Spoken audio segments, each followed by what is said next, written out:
We're back here on the Yaffee program, News Talk 770 AM, 92.5 FM, WVNN. Been asking you to weigh in when it comes to the president's State of the Union speech. Give me a letter grade of how you thought it was. What if you had to grade his speech? I mean, I would give it an A. State of the Union speech, Trump is better Trump. He is 10% more disappointing. That's always better. And he's entertaining and knows how to put on a good show. And he's unabashedly pro-America. I mean, what more do you want? Now, one person weighed in on the text line here. Said, I think he did a really good job last night. Did really well last night. I think he definitely showed the America people the craziness of the Democratic Party. I give him a B for the speech because he has a tendency of being completely partisan. I think he should make an effort to connect with the left a little bit from time to time. Perhaps if he would acknowledge the deaths of Pretty and Good, that might have gone a long way with a lot of Americans. But then again, that might have been something that Democrats could have latched onto, saying, see, he admits that it was his fault or something like that. Yeah, there's no way he was going to acknowledge them. He has in the past, but not during the speech. That's not going to be a thing. But yeah, I mean, so that texter, that's right. Sometimes he gets a little petty. That's usually my criticism of Trump, if any. That's why I don't give him maybe an A+. I gave him an A. I did want to play a couple more cuts here that I didn't get to yet.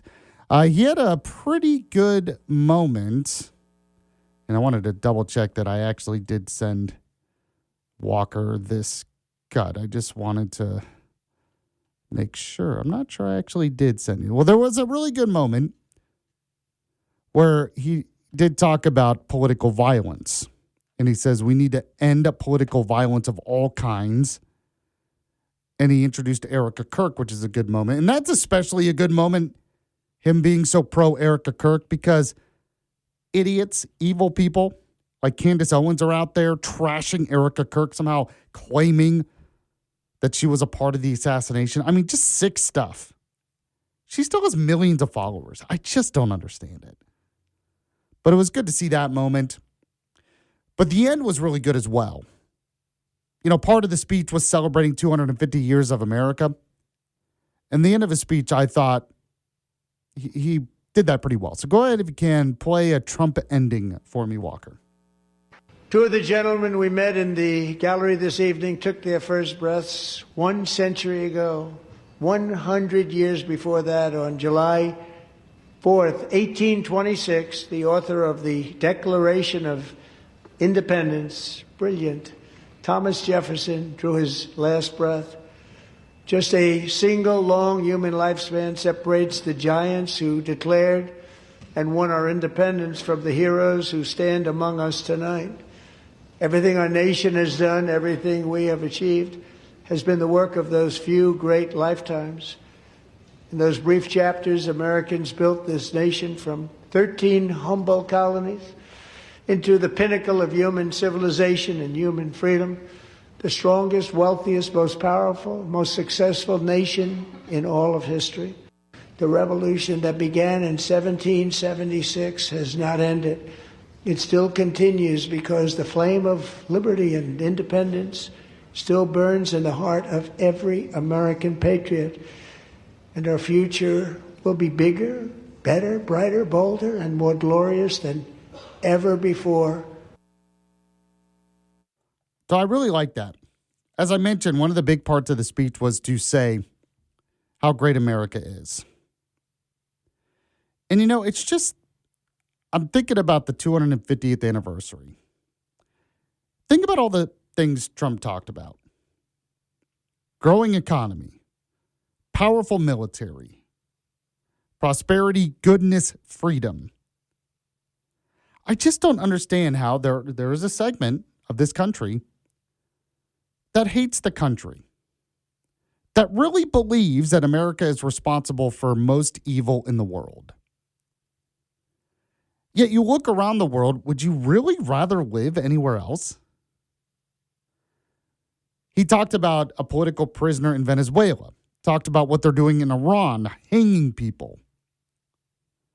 The fact is, we're so spoiled here. And that's a good thing. I'm not complaining. But we just kind of feel like all of these great things that Trump talks about there, we just kind of take it for granted sometimes. We think it's just the way it is. No. It didn't necessarily have to be this way. If it were not for the founding of this country, I think the world would be a lot worse off. A lot of the benefits of life that we get every single day maybe wouldn't exist. And it wouldn't exist because of the United States of America. Think about this. You've had powerful empires in the past, but none of them compared to America. And not only are we the most powerful country ever to exist, but we're also the most free. So we have freedom and prosperity. We have technological progress and individual rights. We have both of those things. We have democracy and a powerful government. I'm just trying to go over all the benefits of living in the United States. There's something to be proud. I just don't know how you can think about those things and not be proud. And that is the biggest difference between how Trump looks at the world and how some of the radical left look at the world. The Rashida Tlaibs of the world, the Ilhan Omars of the world, they should be the most grateful for this country. Yet they instead look at the world through a lens that America really causes most of the problems, that somehow the world would be a better place if it were not for the United States of America. And it's just nonsense.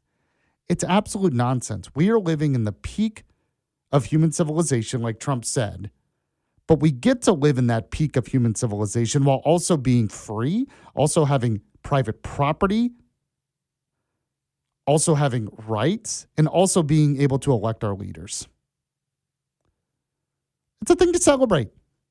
And Trump is not always the perfect spokesman, but at the very least, he is willing to just celebrate that fact. That's why it's so cool to celebrate, say, the USA hockey team and gold medals. It doesn't have to be this way. America has to be preserved because there's no guarantee it will exist forever. So it's good to have a president who is willing to at least try to do that. Appreciate you listening to the show. If you missed any of it live, the podcast will be up anywhere podcasts are available. Hope you have a good one. Thanks to Walker for producing. I'll be back tomorrow at the same time. See you then. You're listening to Yaffee on WVNN. You didn't start a business just to keep the lights on. You're here to sell more today than yesterday. You're here to win. Lucky for you, Shopify built the best converting checkout on the planet. Like the just one tapping, ridiculously fast acting, sky-high sales stacking, champion of checkouts. That's the good stuff right there.